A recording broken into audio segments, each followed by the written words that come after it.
Mark, of course, who else, but you broke this story. What do we know? Thanks for having me. Well, we know that after years of sort of a drought to revamped Macs, after quarters of lower than expected sales, lower than previous sales, Apple's planning to revamp Macs to their lower end of the line.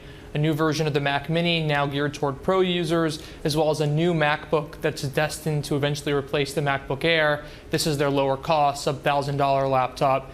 They'll be adding a Retina display and thinner edges to the screen to this year's model.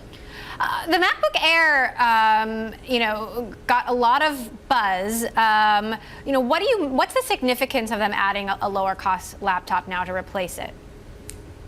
Right, so what Apple's basically seen over the past few years is that their pro users are not really loving their MacBook Pro. They've been updating it to try to mitigate that problem.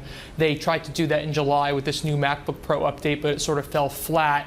There was concerns over the changes made to the keyboard. There was concerns over the speeds of the devices. They ended up issuing an apology and a software update to fix some problems regarding the performance of the latest MacBook Pros. And at the same time, they've seen competition from HP and computers running the Chromebook operating system from Google, really gaining market share and lots of sales from both professionals and consumers, in addition to education customers.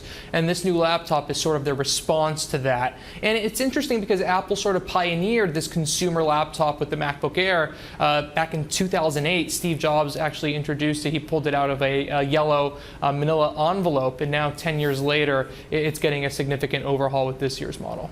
How does this fit into the upcoming phone lineup and, add to this sort of family of products?